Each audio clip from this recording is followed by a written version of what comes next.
esportsbets.com, a unique place for true gamers.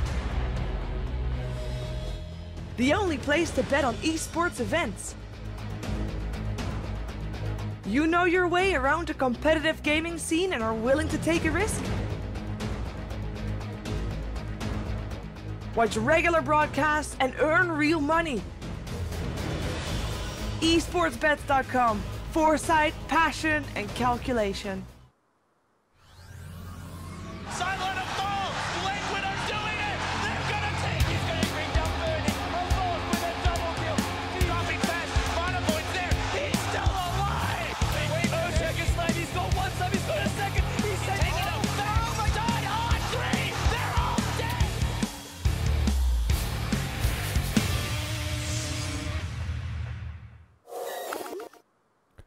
Welcome back, ladies and gentlemen. We've got game 2 of 3 for day 3 of Starladder SEA coverage. Immunity versus Awake. Before we get into the game, shameless self-promotion. Guys, BTS shirts are now available. We just started a Teespring campaign. It's teespring.com/BTS Chroma. They're straightforward BTS logo shirts on the front. Not these, but just the big old BTS logo. They're all dead on the back. We choose the design. You choose the color. I'll drop a link in chat. Check it out. It's crowdfunded T-shirts, and get them while they're hot. They are limited edition. This is our first run at it, and hope to see some of y'all wearing some of that BTS merch before too long. Enough about that, though. Blaze, we've got a game on our hands, and I think we should just hop straight into this draft here because we have, well, one that's well underway, and I'm, again, a step behind with production per usual here, but yeah. Indeed. What's up, man? How you feeling looking into Awake versus Immunity? Looking pretty good. I mean, obviously we saw some awesome game 2 from Awake yesterday, and looking to see what they can do and what, of course, what the Australian Pride could do. Seeing this matchup here, I mean, it's going to be active. The last one was insanely active, so I don't know if you can top that because that was we did actually beat 100 kills once, so 101 kills in like 50 minutes. So you can barely analyze a match like that when it's just so active and crazy. But this one, maybe we'll see a little bit more performing on the side of the Ember Spirit. Maybe he'll try to kind of focus on building up his core item set so that he can play very defensively and things like that. The Razor, the Tinker, they're pretty standard when you have players that can play it, and BSR certainly impressed with that Meepo yesterday. So if he wants to play a technical hero like Tinker, I could see it working out very effectively. Yes, absolutely. The first pick Ember Spirit for Immunity is the big outlier here that we're not used to seeing. It was a first pick Razor, but Awake had the luxury first pick, so Immunity responded right away with the Ember Spirit. I guess, is that a Shaitan hero or a Slicks hero? I'm not sure who they'll have that will take Helm on Ember Spirit. Yeah, it's a hard call. Also, Balls played the Razor carry last time around, so maybe he could pick it up as well in like a safe lane role set. I'm not too sure. Immunity is a team that I know historically a lot of their playstyles, but I know they've shifted it up quite a bit recently, so it's still kind of up in the air a little bit, and that gives them a little bit of unpredictability even for their opposition. BSR trying to draft against this doesn't exactly know what to expect out of a pick like Ember.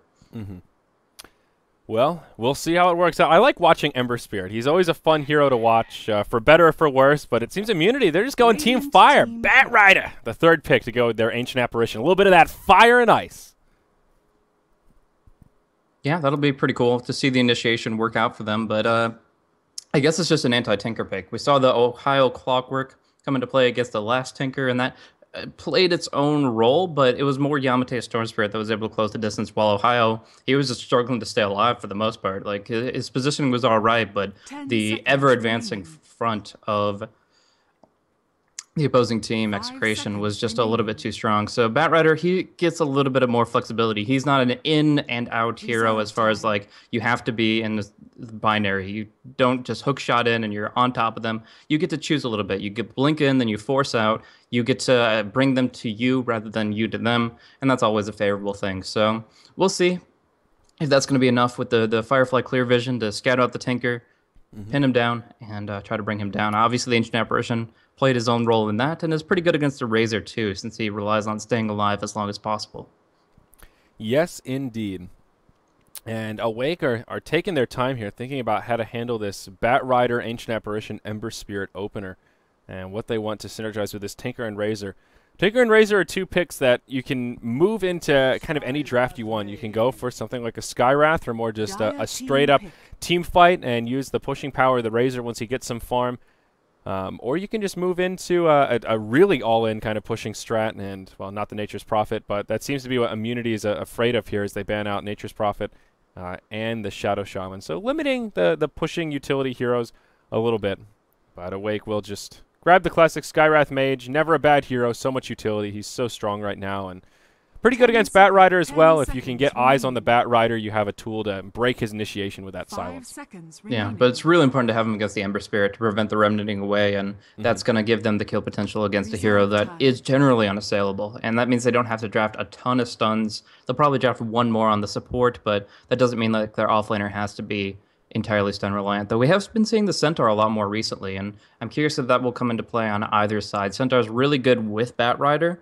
Unfortunately, the laning doesn't work as well because both of them generally prefer the off lane, but if you do get both of them, you can lasso and then give that Bat Rider haste, which is just the scariest thing for anybody who wants to farm by themselves. You're pulled out of position so quickly that you don't even really have time to respond, so maybe it's something for Immunity to consider, or maybe it's something for Awake to pick up so that they can respond to things like Ice Blast and Lasso a little bit more actively.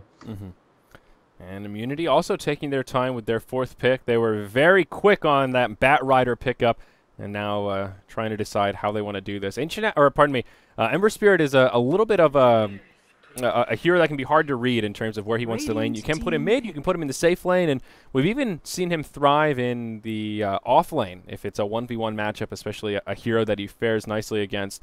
But it appears it will be a Death Prophet, presumably in the mid lane, though. You know, a tri-lane build around the DP is not the craziest of things. Yep, looking over at their next pickup here, they have to get a little bit of counter push now. They need something that can control positions pretty effectively. Death Prophet, she sieges towers like crazy, and they have to make sure that they can control that. But what's really going to be interesting here is the Centaur pick and how it will play into, like I said, they can react to Ice Blast, they can react to Lasso. They want to say, okay, well, we're in this position, we see the threat, whether it's an Ice Blast coming at you and everybody just has to dodge as quickly as possible, or if you see somebody getting singled out and you can actually come to their aid. Now, Tinker is always going to be able to really help out in that regard because of the BOTs, and hopefully he'll be able to farm those up pretty efficiently, presumably on the mid lane versus Death Prophet. But yeah, in general, I think this is going to promote aggression from Awake. They don't want to go up against the double Battle Fury, Daedalus Ember Spirit, who just goes into the hard late game and is essentially impossible to siege against. You go into this, you say, okay, well, we have the kill potential, we get a couple blinks up, and we start pushing in. Tinker can come online and really even come to a full carry and ganker role at around the 30 to 35 minute mark, way before Ember Spirit really sees the fruits of his desserts. I don't know. It's just like, yeah, nothing like I'm those not good fruity with desserts. Yeah, I don't know that idiom very well, but it's just that build up there. He's trying to find what he can build up, and I think that they can actually shut him down before that if they have the right movement. Skywrath needs to smoke in, find the Ember Spirit pickoffs, and as long as they prevent too many towers from going down, they should be able to hold the mid game. Yes, absolutely. And you're right about Ember Spirit. He's one of those heroes that I feel like he's always on the clock. It's just a matter of, can we do the crippling damage before Ember Spirit makes it impossible for us to breach the high ground? Because one of the best carries in terms of scaling with items, double Battle Fury crit, and one of the better Rapier carriers in the game, just because of how much physical damage he can put out with Sleight of Fist in such a wide area on such a short cooldown. So I think you're right on the money. Awake will have this window where they need to do some crippling damage before that Ember Spirit hits critical mass, and Immunity will help achieve that goal with a Lich here. Not only some Frost Armor to help keep their towers alive, but a nice bit of lane control to help that probably the Ember Spirit get some extra experience and get off to a stronger start than usual. Yeah, I'm not entirely confident in the Lich pickup just because paired with Ancient Apparition, they don't really do much in the early game. But I guess they don't really feel too threatened by an aggressive tri-lane. Like, if they could run the Tinker and Centaur solo, the Skywrath Razor, and a hard stunner like maybe Wraith King in an aggro try, and they could just get kill after kill on the supports, AA or Lich. But I don't know, it's just, I kind of feel like it's so passive that they are going to be quite limited before they get their ultimates up. After the ultimates, Ice Blast, Chain Frost, they're insane, but there is a window of opportunity where Awake can just kind of run away with like 5 kill momentum. And we are going to see BSR actually pick up the Razor this time around, so it's going to be Tinker played by Nori on the solo mid, and that is going to make it so that they do put more emphasis on being active with this Razor, since I think BSR is, in my opinion, their best player. Yeah. Well, if his Razor is anything like the Meepo we saw the other day, then I have quite a bit of confidence in his ability to pick up kills, find a lot of farm, and knock down a lot of structures, though time will tell. To comment on the Lich Ancient Apparition, it kind of reminds me of the Ancient Apparition Venomancer. In terms of how little synergy they have together. Ancient Apparition Veno is good because when you get to that late game and you have some Ag Scepters, the ultimates force out crazy shatters. The damage output is insane. Lich can do sort of a similar thing with the Chain Frost, but you're lacking stuns, you're lacking disables on your supports, and it seems that having one support without stuns is okay, but having 2 dedicated supports with no hard crowd controls it's a risky proposition and usually very difficult to execute. So in this position, Awake are going to be, it looks like, going for the standard laning, and I don't really know if that's the best course of action. It does make it so you don't have to worry about like the sacrifice against an aggressive trial lane, so that you don't have to be deprived of so much experience, but it does give Immunity that free window where Balls can just keep farming away on the Ember, and yeah, they can build up a strong fighting force with the supports. For now, they're just going to be smoking around, trying to find openings. They see the enemy here on the high ground, but I don't think really any kills are going to come out. The only thing to note is really this ward that came down in the Radiant jungle, and that's going to be blocking one of the major pulse spawns or secondary pulse spawns, and then of course covering up the rune. Yes. Yes, indeed. And we will be in a pause here as Team Immunity have some lag issues. But we can take this time to introduce some rosters here and see how the lanes will settle down. On the Dire side, we do have Team Immunity. Godot will be in the off lane here with the solo Bat Rider. In the mid, it looks like it will be Slicks playing on the Death Prophet. And that leaves us with 3 remaining heroes. Shaitan will be on the support Lich. We'll have Risk on the support Ancient Apparition. And, of course, our friend Balls here on the position 1 Ember Spirit. It looks like they will do a safe lane, Tri lane. We'll see where Shaitan ends up. He may spend some time in the mid just to help out DP a little bit, or just may scurry his way up to the top lane and help maintain lane control on that front as well. But we'll see. Immunity with 4 disconnected. They're having some serious connection issues here, Blaze. Yeah, I mean, that's sometimes you just get the wrong routing, the wrong connectivity, and you got to figure out how to make it work for you. So they're going to try to keep one in the game, but otherwise manage everything else and maybe get a full reset on a couple of their hardware devices. But they'll come back in maybe a couple minutes here where we get to, I guess, talk a little bit about the lanes, a little bit about how things are going to progress early, and I guess I want to cover a little bit about how Batrider works in this most recent patch. It's not as effective as it used to be. You can't just rotate in the jungle and farm up at level 2. Usually he needs at least a 3rd or a 4th level to get more in the Firefly, since Napalm isn't what it used to be when it comes down to the creep wave. As well, as far as counter push goes, it doesn't really have that much going for it. So he'll still survive. He has the boots. They don't really have the best of ways to pin him down with these 2 heroes. But as far as defending his tower goes, it's not as easy as it used to be. The Liquid Fire, I think, trumps the Firefly, and that means that the tier 1 is going to be taking some pretty big hits pretty early on. Yeah, definitely. And you're certainly right about those rotations from Batrider. He's been slapped around quite a bit. The mana nerf to Lasso to compensate for the Blink Dagger change, and then that sticky Napalm nerf.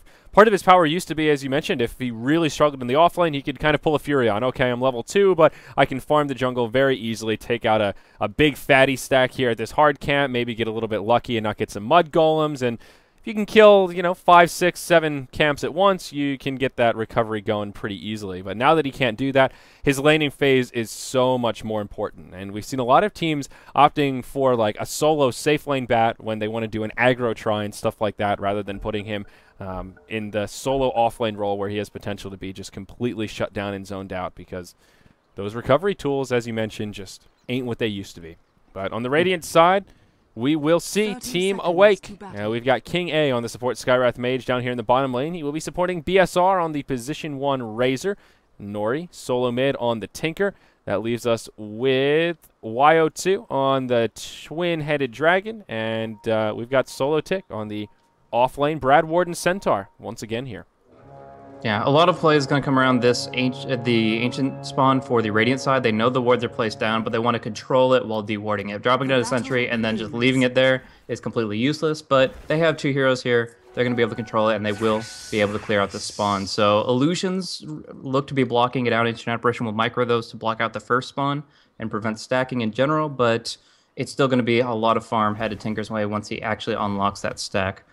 So I believe you covered the side of Awake already? I actually did both of them. I took point and jumped the gun there, so sorry Sure about enough. that, pal. No, no problem. I get to talk a little bit more about the lanes in particular then. We look over at Slick's base damage, and this is actually pretty huge here.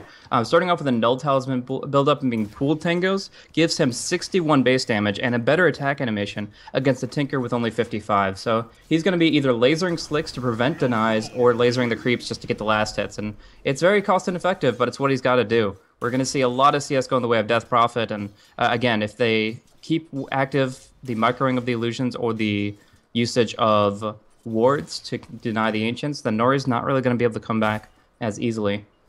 Yeah, definitely. That first ward coming in handy as the initial Ancients do spawn. They get a set of the Granite Golems there. The saddest rocks on the planet. Look at that frown right there. Oh, poor guy. And we'll see if Immunity want to block that sooner rather than later. It's those initial stacks that are so important for the Tinker. If he can retreat to 2, 3, or even a 4 stack of Ancients around that 5-6 minute mark, then that's where you see those super fast 7-8 minute BOTs like we did in the last match. And that is usually a recipe for a disaster when that Tinker will ball out of control. Conversely, if you can control the Ancients a little bit better, that can really cripple the BOT timing. If you can push that back past the 10-minute mark, closer to 12 minutes, you have a much higher chance of dealing with that Tinker and holding some momentum in the mid-game. But you were certainly right about Slick's off to the races here. He is our last hit leader, 11-5 against the 6-1 Tinker out of the gate. As down bottom, initiation, actually onto the Razor. Static Link doesn't do a hell of a lot against the Bat Rider. It'll steal his damage, but it won't stop his damage output. That's a first blood now secured for Godot, and maybe a double kill as the Skywrath getting slowed up. Flame break back, nicely played by Godot. He will have to dive the tower. He makes it almost a double. Pays with his life, but finds 2 kills. Skywrath gets the kill in return instead of BSR, so finding an added little bonus there at the end. Yeah, and on top of that, the Razor TP didn't finish in time for him to get the experience. Nobody got the experience from the Bat Rider death, and yeah, they are just going to fly ahead on that graph. They already have a 1,000 lead in this game here just from that exchange there. Now, the one interesting aspect of that is that the Lich is even here at all. Usually you just see like, okay, 1 versus 2, that's the matchup we want, but this has kind of devolved into a little bit of pub meta, 2-1-2 from both sides, a duo lane with the Jakiro up top, as well as the duo lane with the Lich down bottom. And so far, very favoring towards Immunity as they're able to get the kills they want because the Razor underestimates the enemy's chasing potential. The 4 stacks of Napalm, even with boots, that's hard to outrun. So that actually drastically favors Immunity, and the fact that they're winning out this solo mid so hard as well is definitely putting a lot of potential to broach into the mid game. Yeah, Tinker getting pressured so hard here as Slicks is just throwing Crypt Swarm after Crypt Swarm, being very mindful to snipe a last hit, as well as hit the Tinker to harass him back. And Nori just spamming out that bottle. He is going for the Marching Machine primary build, the complete opposite of the laser build we saw from the Tinker last game. A 1-1-2. Down bottom again. Already. 5 sticky Napalm stacks. He doesn't respect the Napalm. It didn't get nerfed in any capacity against heroes, and it is just tearing through this Razor. Yeah, kind of uncharacteristic for BSR after what we were talking about, hyping up that Meepo play yesterday. His Razor is, I don't know if it's his Razor or like you're talking about just not being as experienced with against a Bat Rider. To be fair, Bat Rider is not so popular in the SEA scene. We see him picked up very seldom, especially on this patch. So it could be a hero that Awake are just not well practiced against, but this is pretty devastating. Razor with only 12 CS. Bat Rider only has 12 himself, but he's off to a pretty damn good start here. If this keeps up, he'll have a Blink Dagger at like 7 minutes. He has 1,500 gold already. Yeah, it's insane. And, I mean, BSR is kind of acting like this magic stick makes him immune to its effects, and it's not at all. It's a mitigating factor, but it doesn't prevent the amount of aggression Godot can put out here. So with the full mana bar when he respawned, that obviously favored him, and these pickoffs on Razor are just immense. Just these multiple stacks. It's 1 point in Sticky Napalm, but it's plenty for him to just keep the movement speed advantage and stay right on top of his opponents. So very, very It's not about the Razor pick. It's not about his experience or inexperience on Razor. It's the inexperience against Batrider, at least of late. He's played against Winter Batrider a lot of times, but it's been some months since that's been really a common pick, and it seems like he just has a bit of short-term memory there. Yeah. Tinker will go back to stacking. Supports won't be doing the dirty work for him, but he will get up to a triple stack here. One of each. He gets some Drakes, Golems, and some Thunderhides to boot. But Slick's still getting a lot of space. Now 37-9 against the 21-1 Tinker. This is a pretty damn good set of creep score for Slicks here. Near perfect. He does have a double damage rune now and picks up early phase boots, which will make his last hitting even easier. Up top, we see Searing Chains come out onto the Centaur, but he has a hoof stomp, and that will stop Balls dead in his tracks. Still, the Ember Spirit farming pretty well. 25 CS under his belt. He is number 2 on the charts, way out farming the position 1 Razor of Awake. Most definitely, and that's just obviously how Razor's been playing. The matchup has been quite unfortunate. He's going to go for a 3-1-1 build. Maybe he can catch the enemy guard with a little bit of long-range plasma fielding, or maybe it'll increase his flash farm with the ability to AoE. Nori's going to go ahead and move on into the jungle here, using his time to stack. He's already got the triple stack on the Ancients, as you mentioned. A bit of Noah's Ark play there, but he is going to go ahead and on the western front stack up some jungle creeps for himself as well for another route of farm. Yeah, Haze Rune spawns at the top position here at the 6-minute mark, and Slicks has complete run of the runes now. Vision has expired, but he will, he sort of petering back and forth. I don't think he's committed to bottom to scout it out, but the runes well, his are bottle's available. on the courier right now, so oh, yeah, okay, there it is. So I thought he had a bottle, but paranoia setting in here. A Bracer coming out as well. Looks like just the race car build, pretty standard stuff. On the Death Prophet, phase boots into drums, and then presumably into a Yules, then a Heart or Bloodstone or whatever utility item you need after that. Maybe a Shiva's if you're feeling light on armor. But Death Prophet, one of those heroes that very momentum-based. If she falls behind and gets under-leveled, she's not quite so scary, but if the opposite is true, boy, does she pack a punch. We'll hold that thought as up in the top lane. Initiation comes out. Shane Frost onto the Centaur. We'll see how the RNG flies, and, well, they don't even need it for that kill. Ember Spirit will finish him off, but the slow does clip Jakiro. That'll slow him up enough for Balls to dive it, and that is a dead twin-headed dragon. Double kill for the Master of the Testicles on the Ember Spirit.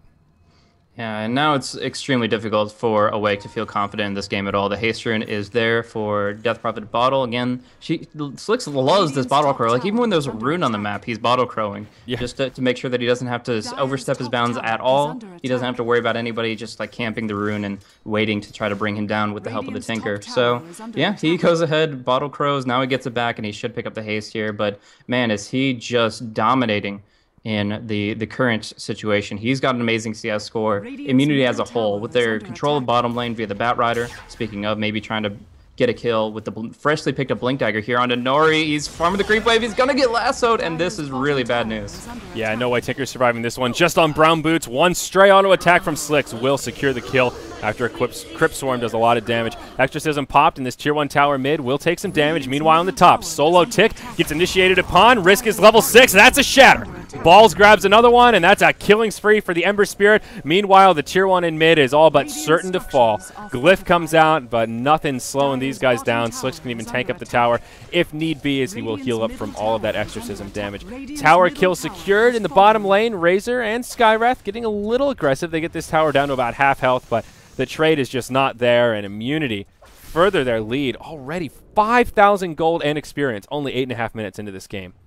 Yeah, this is just a commanding lead here, one that even I couldn't have expected as far as, like, how well they've been dominating these lanes. I mean, Lich is a good lane controller, don't get me wrong. He brings a lot as far as continuously pulling the waves back, to sapping experience from the opposition, then even preventing the tower siege. As we see the ice armor down on the bottom tier 1, they're not, even when the Batrider goes away, they're still not able to actually go for the raw push they're looking for. And in part that does involve the fact that BSR doesn't have his Bassi or anything like that just yet. So, I don't know. The laning phase on bottom lane was extremely effective, obviously, in shutting down the Razor. The Ember Spirit has a huge amount of momentum with 3 for 0, and now level 7. And then, obviously, the mid matchup was just so skewed. Right now, it's 1,000 gold from that tier 1 tower kill. He's farming up a few stacks of his own, and yeah, this is just... it's going to be a hard one to come back from. The BOTs will certainly help, but those are coming out about the 10-minute mark here as the Ancients fall. Yes. 10-minute BOTs, not the worst timing ever, given that Nori was shut down pretty hard and he just conceded a death, and pretty much the worst timing possible when you're pulling up all of that gold and you just can't really buy anything to spend that unreliable money before you die. 10-minute BOTs is not so bad. I think Nori's done a good job recovering and keeping his wits about him. He did retreat in the jungle and found some decent farm there. So there is still a sign of hope for Awake. Looking at net worth, he was pretty low and now only 500 behind the Death Prophet. Not a bad recovery given where he started. Slicks will not commit to the drums here. He will just sit on Bracer and move straight into the Yule's Scepter already with the staff and the Sage's Mask picked up, sitting back in the base at home. Tranquil Boots up on Risk, and what's Balls working on? He has his drums complete to go with his Phase Boots as well. Smoke from the Dire side, Slicks and Godot hiding in the river, and they are ready for a skirmish. Blink Dagger at the ready with a lasso, and there is an Exorcism that is cooled down. Immunity have all of their big ults ready to rock and roll, and they are hungry for blood. Tinker, the only one not with him. Centaur will be the one to get caught inside of the lasso. Ice Blast, or pardon me, Ice Path flies out from the Jakiro, and that does help reset things. Godot takes a lot of damage, and they can't bring down the Centaur. So the initial initiation, unsuccessful from Immunity. Yeah, at the very least, Awake was all there right at the time they needed to be. Like, if there were 2 people there and 2 people ready to TP, that would have just been Ansco marching one by one, hurrah, we all die. But in this case here, they are able to respond appropriately, mitigate their losses, and now they have the Stampede available to kind of counter-respond. The lasso's going to be on cooldown for just a minute here, but if they want to go aggressive, try to pick the Ember, or find an opening elsewhere, they definitely have the tools to do it. So this is the first time Awake can actually go on the offensive, and we'll see what this timing window avails to them. Yeah. Now, it is important to note that even though Immunity have a pretty sizable lead here, we've only seen them once so far in Starladder Season 10 SEA, and it was yesterday against Johnny's Revenge, where they had a similar opener. They were far ahead. They did well in pretty much every lane, and it seemed like it would just be a quick, all right, that's a 20-minute game, well played, and it ended up being a long game that Johnny's Revenge slowly but surely clawed their way back into. So Immunity are in great shape right now. They have a lot of individual talent, but so far they've seemed to struggle a little bit in sealing the deal and actually breaking the high ground to end the game. And similar to that last match, there is a hard carry late-game Tinker who, with enough space and enough farm, can stalemate and potentially turn this game around. 5,000 gold and experience at 12 minutes is huge, but not insurmountable, and with a Tinker, there is always that potential for recovery. Yeah, there's a lot of tower push potential on both sides, so whoever does take like the next fight is going to be able to move forward drastically, but right now I'm having difficulty seeing Awake actually taking it without finding a pick off on just a solo hero first, because the Centaur, although he has finally found his Stampede, it took like 10.5 minutes just to get to that point, he still is about 600 gold off that Blink Dagger, and that's a pretty big setback when you consider the fact that they really need initiation right now. Like, they've got the mechanism in about 500 gold. They have a lot of tools to try to push in after they get the kill, but getting the kill in the first place is very difficult to do when Immunity already have the Blink on the Bat and all of their ultimates available. Yeah, and now even a Yule's Scepter complete on Death Prophet, all that early farm with Slicks translating into the inventory here. Balls as well, now to 1,000 gold, so I think undoubtedly pooling for that first Battle Fury to come out onto the field. Immunity angling for a bottom tier 1 tower kill perhaps. The Bat Rider and DP did smoke up to get down here, so Awake could actually walk into a trap if they TP in. They may not be privy to the Bat Rider and Death Prophet nearby, but, well, the jig is up and they will just pop the Exorcism and go straight for the tower. Radiant have a glyph, but they won't burn it, they won't even TP in, and they will be happy to just let it fall without taking any additional losses. Yeah. They still have to be careful about where they fight next, because if they go into the jungle up against Chain Frost and there is good rotations, then there is going to be a lot of issues, but it's actually going to be maybe on bottom lane. No, the Tinker's playing passively enough. He should be fine against the Bat Rider. So they make the slow rotation up top, but already damage coming through on Chatan. Yeah, Stampede used offensively here, and they don't secure the kill. This could cost him. Bat Rider blinks forward, finds a lasso onto BSR. Now the Ember Spirit joining the party. Doesn't connect with the initial set of Searing Chains, but will have enough to finish off the Razor. Now it's Awake on the back foot. A lot of slows coming out. Skywrath will move to the side. He should get isolated. Twin-Headed Dragon will fall to the wrath of the Ember Spirit. Skywrath has a TP, but won't even try it. It's a 3-0, and Yule's out on the Tinker. Maybe they could find another kill out of this. No, Nori just back a bit too far. Zones out the Dire with his Marching Machine. But Immunity, they get what they came for. They defend the tower and find 3 free hero kills. And that's the difference between a Blink Centaur and one who's 300 gold off. They would have had a quick pick on Lich, no Chain Frost to worry about, and any TP would have been for naught. But because it was a slow engage with just Stampede alone, they weren't able to get the kill quickly enough, and Immunity are able to just absolutely tear them apart. So the Blink of the Tinker, that helps him maneuver about the fights, and he does, of course, get away, but the Centaur really wasn't able to make things happen the way they needed him to. So now they're really far behind here. If we just look at the general levels across the board, Awake has the bottom 3 slots, 5, 6, and 7 on their supports and offlane. Yeah, that really hurts. And the flip side of that is Immunity have 2 level 11 heroes with those big ultimates, the Chain Frost and the Exorcism. The Exorcism, great for pushing towers, and actually that second point in Chain Frost is a pretty big deal. That's a nice jump in cooldown, 30 seconds, and also a huge jump in damage as well. Shaitan has spent a lot of time in lane, and 15 minutes in, you wouldn't really expect a support Lich to be level 11. Even with that added experience from Sacrifice, he spent a lot of time just killing creeps and picking up a decent amount of farm. His mech is complete as well. Mech on both sides, but great farm on old Kel'Thuzad here. Yeah, this is pretty insane that he's been able to pull forward in that regard, and this just makes it that he can continuously fight now with the Chain Frost at the shorter cooldown.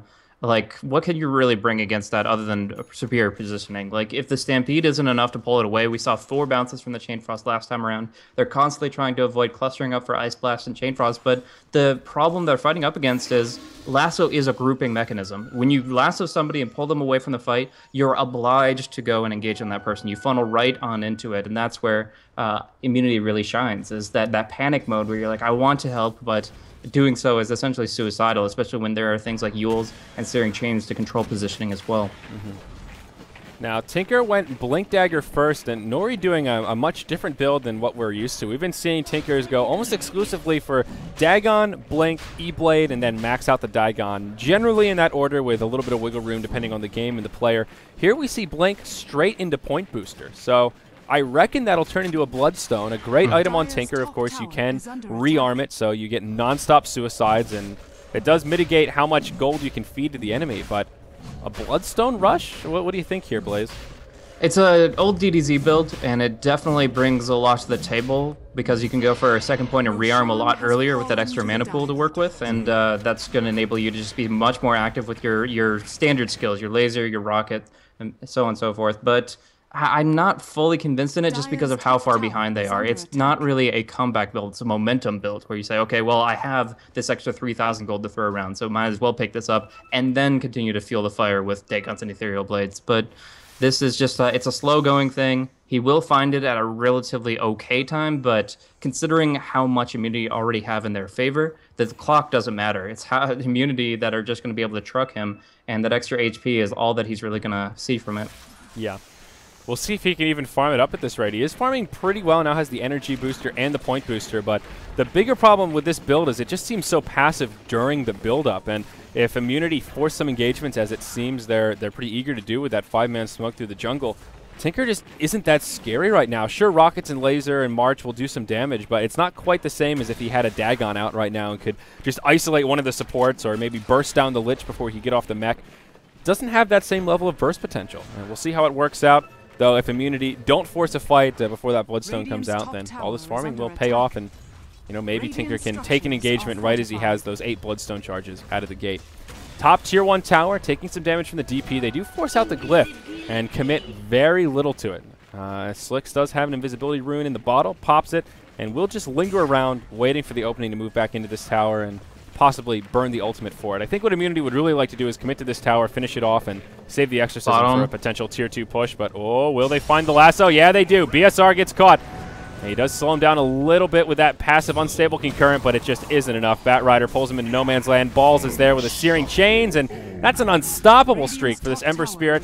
And a little bit of space creation up top. Slicks does pop the ultimate, wants to go straight for this tower himself. Blink from the Centaur, comes in with a double edge, and Death Prophet will get taken out. So that solo push unsuccessful, though he creates some space. Tier 1 tower in the mid lane has already fallen, I guess. And yeah, King that A was actually the first one they pushed down with Exorcism. Oh, yeah, right. So Shaitan almost finds a kill in the mid as he burns the Chain Frost, but unfortunately can't find it. If he could have gotten that kill, that 1-for-1, or it would have made it a 1-for-2, but instead an even trade around the map. What I'm trying to get at here. Razor for DP, and oh, look at this. Bat Rider stealing this big stack here. I like this. Yeah, that's very effective. Just kind of taking the gold away from the enemy. That's going to make it so the Bloodstone is even further delayed. And yeah, this is just going to allow Immunity to keep this crushing momentum. They've got the Aegis still on the Ember Spirit, so they want to use that pretty soon, as it's already 3 minutes off the clock. And yeah, they're going to hold position up top. We'll go for the fortification, and if the Ice Blast connects, they'll turn it around.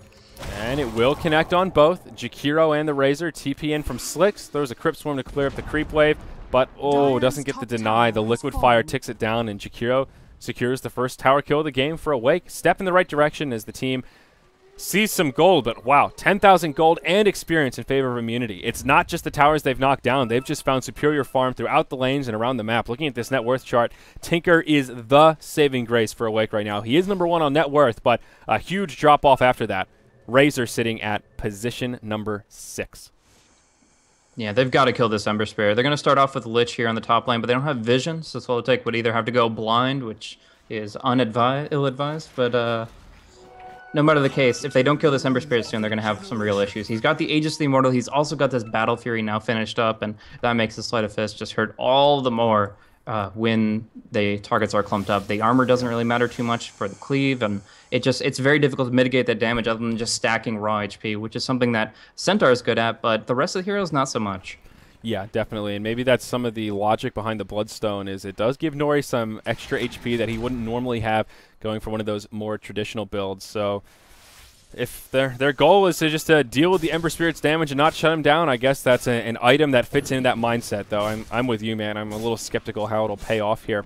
The other good thing about this Battle Fury timing is not only the farming potential and the ability to teamfight, but also just the plus damage. Just the straight right clicks from Ember Spirit are pretty potent right now. He hits for about 180, 175 a pop, and just straight Flame Guard and auto attacks down will be pretty scary in these upcoming team fights. Less Sleight of Fist and Fire Remnant to boot.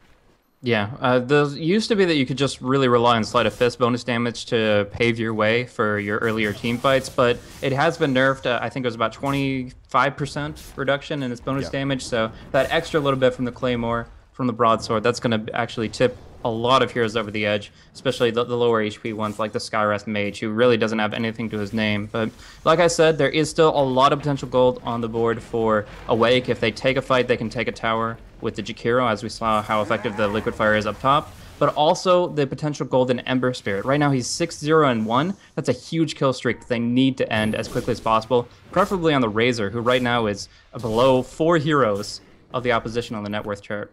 Yeah, I mean, BSR had such a rough time in lane. Right now, he is 0-4-0, 96 CS. He found some okay farm in terms of last-hitting creeps, but just lackluster overall, and those early deaths to the Bat Rider not only gave the Bat Rider an easy start to get a fast Blink Dagger, but really set BSR far behind. And Razor, another one of these heroes that doesn't play that well from behind. When he really shines and looks like that broken hero of just how do you deal with this guy is when he has that momentum, finds an early kill, maybe catches somebody off guard with Static Link, and uses that to really ball out of control. Here, Razor is just not that scary of a threat.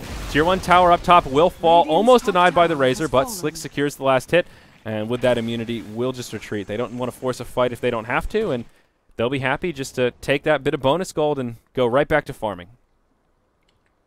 Yeah, so in this position, they're going to be moving forward with some raw durability. The Death Prophet has a heart coming out on the Courier right now. Slicks is just going to be a monster in these team fights very shortly because he can just continue to deal the damage. How do you stop an Exorcism and all this Crypt Swarm spam when he has like 2,000 HP? It's going to be absolutely insane. The Ice Armor helps with his durability a lot as well. And even the burst combo of like a Centaur plus a Skywrath is going to have an issue with bringing him down. Yeah, I feel like the Ice Armor is actually something that we haven't commented on enough and probably should. Death Prophet is a hero with notably low armor, and she tends to go for items that don't give her much armor, if any at all, either. The classic Phase Drums Yules build is really good and gives you a lot of utility, but you get almost no armor from that, just that little bit of agility from the drums, and that's usually where DPs find themselves lacking in the effective HP, but Lich here with that extra 7 armor and then the mech on Lich as well in these team fights. DP's got the HP, the regeneration, the reset tool, movement speed, and now all of the armor to boot, and this is just one very well-rounded, super tanky Crobulus.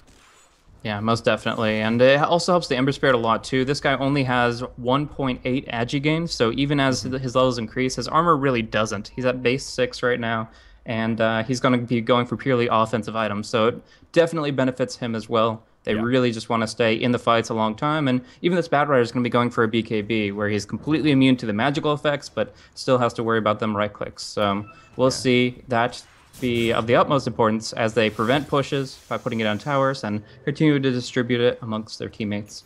Awake will do a smoke rotation towards the top lane. They've got 4 heroes smoked up, and Nori is just cruising around on the Tinker and does now have his Bloodstone complete. Those initial 8 charges still in tow. We haven't seen a skirmish break out since that item has been picked up, and this is actually a pretty big time. Any hero that grabs a Bloodstone, you start with 8 charges, and worst case is you die straight away, get dropped down to 5, and lose that momentum. Best case, you take a successful team fight and boost up a couple of charges straight away, and that's when the Bloodstone gets really scary, and it lets you get that momentum. And the other day, we saw those back-to-back team fights with like 20 charges on the Bloodstone a few minutes after a pickup, and that is very potent. We'll see initiation there. Godot actually gets caught. The Stampede flies out, but this is a huge Chain Frost flying around. Centaur and Bat Rider will both fall a 1-for-1. Exorcism gets popped by the Death Prophet. Skywrath will get chased down. The Razor falls, and now the Jakiro isolated by balls. It'll be a 1-for-4 trade. Tinker will TP back to safety, but Immunity not only hold their Tier 2 tower, take a very, very convincing team fight. It seems like Awake just melted under the damage, most of it coming from the Ember Spirit. Yeah, the Lich Chain Frost wasn't even that good. I think it bounced once in addition to its initial cast, so that was irrelevant. But they focused so much on the Bat Rider, they funneled in, and Ember just gets to do what he wants, cleaving, critting, doing the AoE damage with his Immolation effect. It's just so effective this stage in the game that I don't have an answer for it. Nori's going to go for a little bit of counter push here with the March of the Machine spam, and because of that Bloodstone, he's able to go to rearm rank 2, but I think this is a mistake, going for rearm rank 3. Even with Soul Ring, even with 9 charges, Bloodstone, and the bottle, he's still only going to be able to rearm once in a fight. It costs so much mana.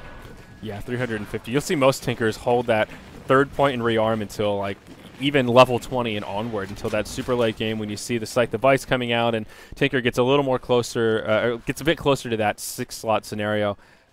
Where he has that immense mana pool. But I do agree with you. And so far, Tinker has just been lackluster this game. This very passive build from Nori it's not bad. He hasn't died so much, but it's not really that great either. 0-2 or 0-1 and 2. It's just very atypical from most of the Tinkers we're used to seeing in our current meta right now, where the Tinker playstyle much more commonly is that hyper-aggression, getting kills as quickly as possible. As soon as you get the BOTs, move around and just try and shut down the opposition more so than find farm for yourself.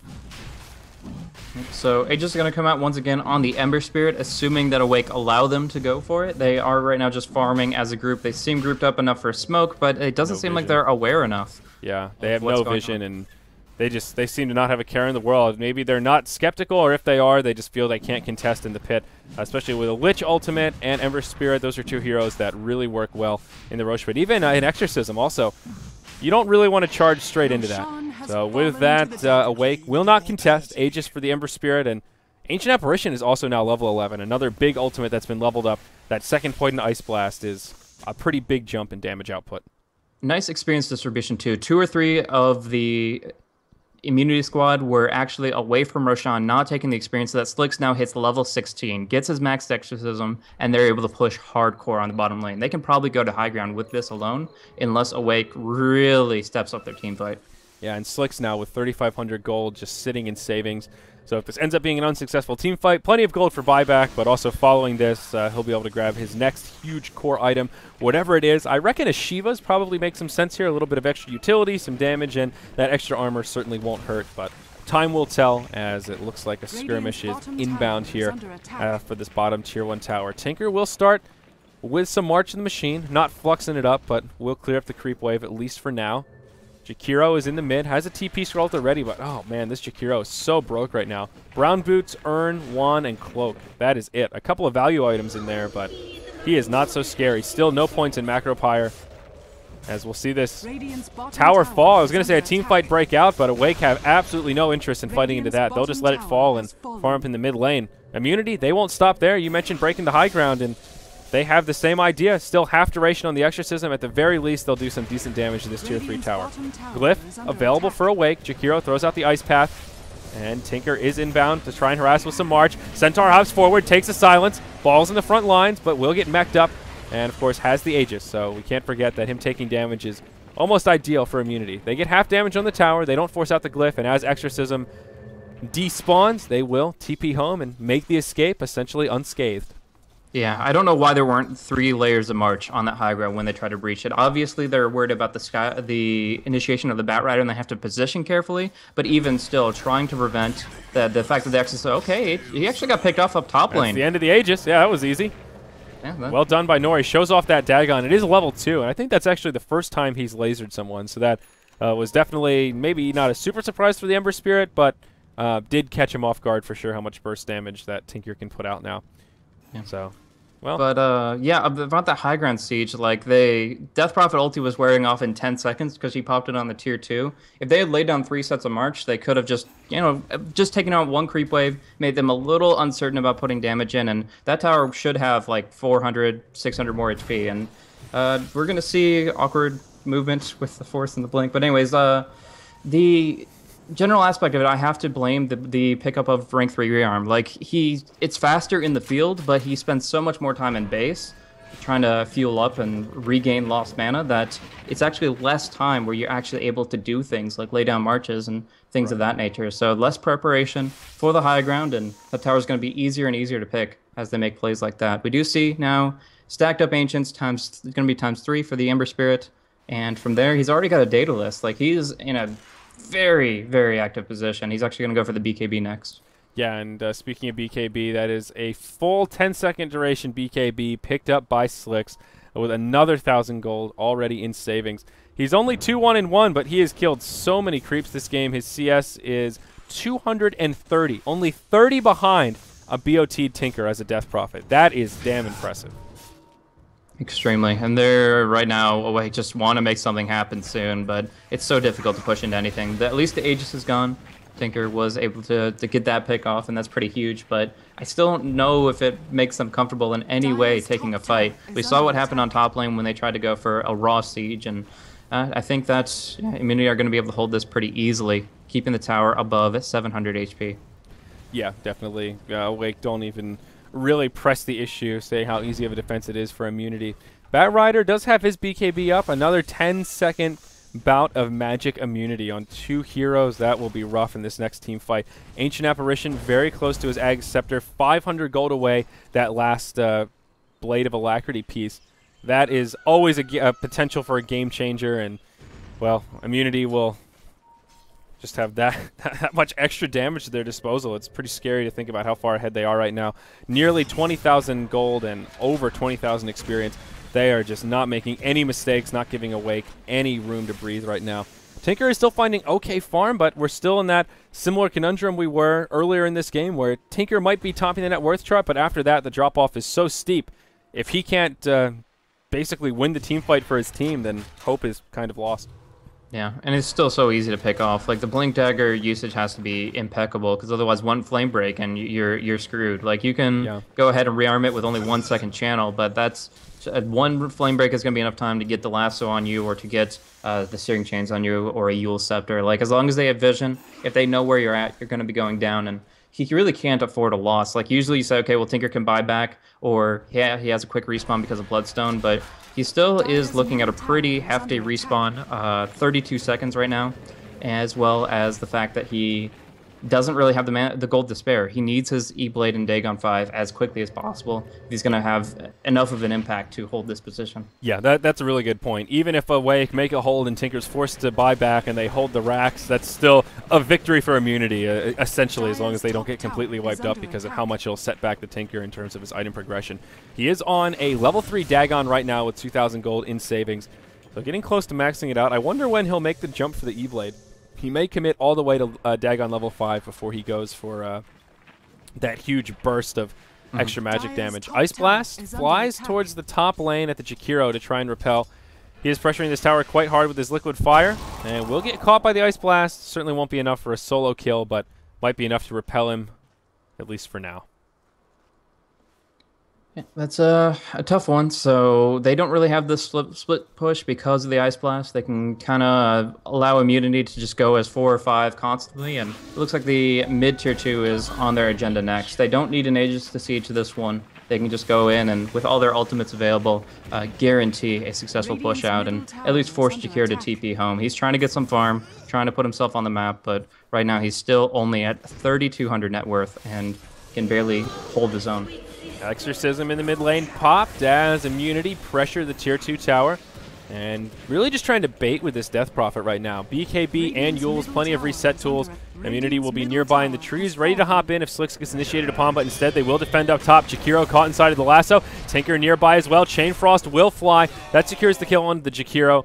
Tinker will be able to scoot to safety, uses that Blink Dagger, and in that situation, the 1 second rearm did help keep him alive, but didn't help the Jakiro. Down bottom, it will be Balls going blow for blow with the Tinker. There's the rearm, and he'll just try to make the escape, but can't do it. That's an 1,100 gold bounty going the way of Tinker. A big pick off there, and finally, they end the streak of Ember Spirit.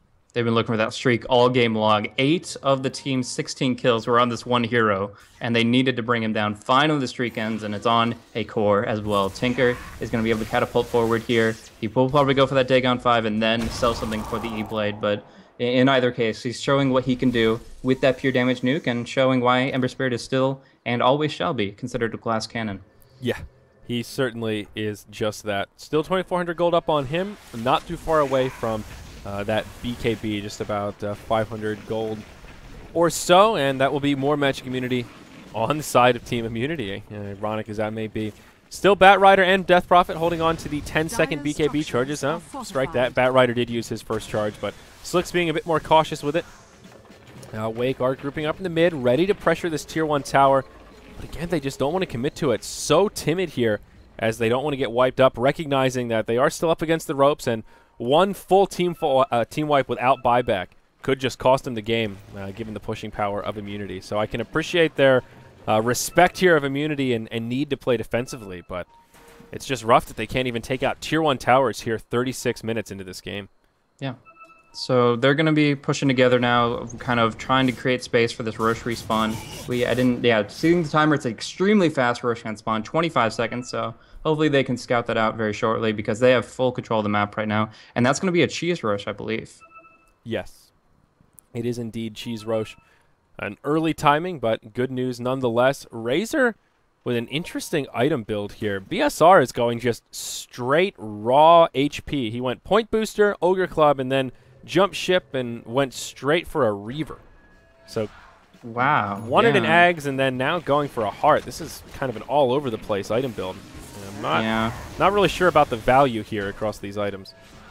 I mean, it's okay, but I'm pretty sure he would love that Ogre Club to be a Vit booster right now. Like, if he had just kind of decided one a little bit sooner, the Heart of Tarrasque would be insanely potent against surviving through what the Death Prophet and Ember Spirit are bringing. But as it is, it's kind of lackluster, not slot efficient, and they're going to have trouble breaking in, but they feel like they have to.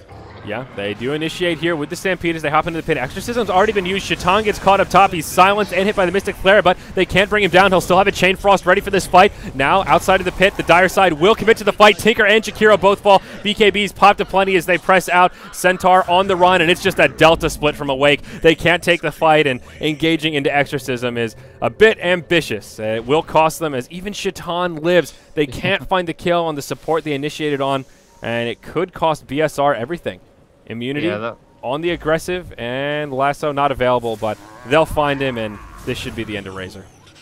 Unfortunately, he didn't even get the little lowly support there. Shaitan was kind of playing with him because he had a Force Staff available the whole time, but yeah, he lives with a couple hundred HP. Roche available, 4 down. Bloodstone charges taken away from Nori, and at this point, like, it just seems unassailable. The Roshan, they knew they needed to contest it because the Cheese Aegis, it's so important, but you need to just have a great team fight lineup, and they're able to take this objective. It's not even about the Dire or the Radiant side. Like, that was a even fight as far as positioning goes, but the fact that Slicks was able to get such a great silence on the Centaur, they couldn't focus down the Ember Spirit, and meanwhile BSR has to chase down the lowly Lich. So in that position, they take a really tremendous fight, and the Roshan will be falling. Probably Slicks with the Cheese, Ember with the Aegis, and they're going to be in a great position to siege.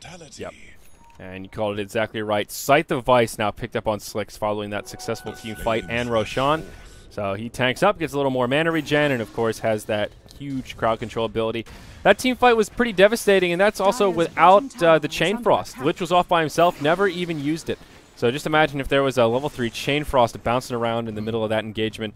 Would have been even worse for Team Awake. And that's smart from BSR to try to prevent that the whole time. That's why he was kind of just 1v1ing him and soloing him out, was to keep him away from the fight, keep the Chain Frost out of it. But the Tinker by himself is not strong enough, and the other three, the supports and the Centaur, are just so underfarmed. Yep. And now there is an E-Blade up on the Tinker, so Nori is pretty online at this point in terms of his burst damage.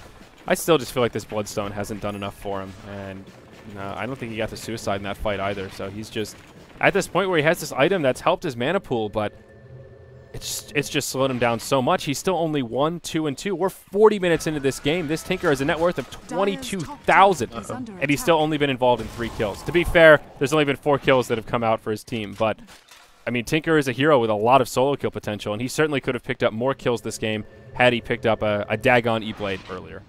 Yeah, and I don't even mind the Bloodstone personally, but the mana management to this point was a little lackluster. Now he's got enough to support it, really. The Ethereal Blade gets some extra stats there, and he has been performing quite effectively, but it just feels like it's a little too late. Immunity have tanked up on the Death Prophet hard. The Ancient Apparition and Lich are in smart positions, and we're finding another pickoff as Jakiro really wants this top tier 2, and he's really not getting it. Yeah, he throws out a Macro Pyre before he goes down, but to little avail. And just in so deep for that tower. I mean, if they were forcing a fight somewhere else and it was a split pushing Jakiro, great, more power to you. But when Immunity are on their side of the map ready to defend, that is a pretty damn deep in enemy territory for a Jakiro with no Force Staff, no other means of escape aside from a TP scroll. Well, you know, they got the tier 1 tower, and that's the first green dot they're going to get for a long time as far as the general value. They picked off Batrider. Jakiro killed off Batrider a little bit ago, and by a little bit I mean like 15 minutes ago, and since then absolutely nothing has happened really in Awake's favor. So they put some points on the board with the tier 1 kill, Macro Pyre coming back up, and I guess space created in that regard, but it's still, it just doesn't seem like it's going to put them back in it when we have so much still on the table for Immunity. I mean, heck, they still have huge BKBs, 9 to 10 seconds on just about everyone, and yeah, it's so hard to fight into. 8 seconds on the Batrider. Ags is now up on Ancient Apparition. Lich was going for an Ags, it looked like, with that point booster, but has now just gone full support mode. Went for a Force Staff and now has a Hooded Defiance pipe inbound before too long. A 9-second BKB on Ember Spirit, and Slick still sitting on a 9-second BKB as well, with, of course, Cheese and Aegis still in tow. Looking at this upcoming fight, potential buybacks, Tinker and Razor have buyback gold right now. So Awake do have a slight margin for error here. Sean Smith. That came out last time around. Would you care to share? Yeah, I know you did some research here. We know who Sean Smith is now. He's not a football player. Yeah. Ryan Smith, editor, helped me out a little bit, and he linked me to this Christian entertainer for Australia, and I guess he goes around to kids' parties and stuff, and I really don't know why it comes into play in a pause situation. It's definitely a cultural thing, though. It's definitely got some. So what is? He's an entertainer of sorts. Yeah. I guess he does parties or something. Is he a musician? Is he like a music clown? Mostly? Yeah. Ventriloquist, or what's his jib? Probably music and kids jokes, that kind of stuff. Puppets, puppeteers, you know. Not that I know of, okay. But could add a little bit to his repertoire there. I have really no idea where it comes into play here. The Australian guys obviously find it as a hilarious inside joke. At least Balls does. Yeah. That was one of the best tweets I got yesterday was ... Why would you assume that Australians give a shit about American football? And I was like, sir, that is actually a very good point. That's some of that American bias there. Oh, my Lanta. But alas, why'd you fail me? Yeah. But alas, we have resumed here, and Immunity will just back out. They don't force the issue, and I honestly feel like Immunity could afford to be more aggressive here. I think they're at this point where they could just exorcism and try and force a fight at the tier 3 and break the base. Not necessarily all in committing to the base, but you've got Aegis and Cheese. Just pop the ultimate, force out the glyph, put DP in the front lines, try to bait the fight out of the outside of the base, and if you can take it, great. If not, just put some pressure on. Don't give this Tinker any more room to farm than he already has. They will find Jakiro up top, trying to be sneaky in the trees, but Batrider's one step ahead, and the lasso will be enough for an easy kill. So maybe now it's a 4v5 on the field. We'll see Immunity get more aggressive here. They do have one outer tower remaining to pick off. It is this tier 2 in the top lane, and it seems that is what is in their sights. Dude, this Jakiro's items. He has a 4-staff recipe in his stash, and checking the courier, checking the ground, none of the components. This is his wish list right now. He's like, please just drop a 4-staff for me. And, Amazon wish list right here. Please, guys, all donations go to improving my inventory. Yeah, we're going to have to crowdfund this 4-staff, guys. In Twitch chat, just type ! 4-staff, and we can get him his freebie here, because he certainly needs it. He's still on brown boots as well. Hasn't even been able to upgrade to arcanes, power treads. This poor Jakiro. Down in the bottom lane, Nori gets caught in a lasso, hit by an Ice Blast. Do they have the damage to bring him down? He will go for the kill on the Ancient Apparition, but it will cost him anything and everything. Tinker takes a tumble, and Immunity will be happy for that trade to support Ancient Apparition for the high position Tinker. He does have a buyback available here. If Immunity press the issue at the tier 3, Tinker will most certainly buy back to make the hold. There is still an Exorcism available. They didn't need to burn it for that tier 2 tower. And I think Immunity will go for it. Even if they just force the buyback here, that is a victory. Exorcism used as the Centaur goes forward. They're diving the base. Ember Spirit, BKB on, wants that kill on the Jakiro, won't find it. Buyback from the Tinker now.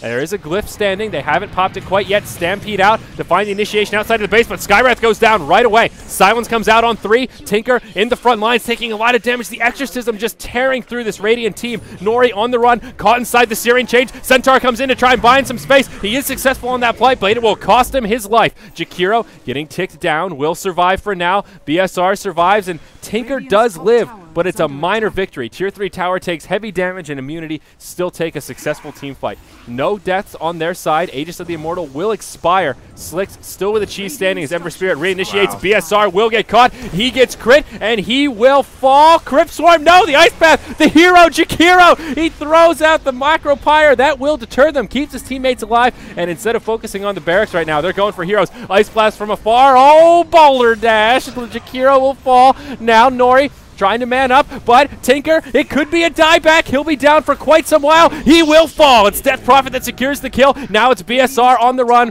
I think Awake are on their last leg. The tier 3 tower will finally fall. The glyph has come out, and there are still 2 dead. Tinker stuck in the well for 60 seconds. Godot bites off more than he can chew. The Centaur reinitiates, and they will clean him up. It will cost them a Skywrath Mage, but now Slicks going back in. Hex onto the Centaur, balls, ready to go deep, connects with the Searing Chains, but he doesn't commit for it. Could have found that kill on the Centaur, but it'll let him live with 50 hit points to spare. It's a mercy. Mercy from balls. And Risk snaps it up anyways, the Ice Blast to the fountain. He's like, yep, don't worry guys. Easy snipe here with the Ice Blast. The racks will fall.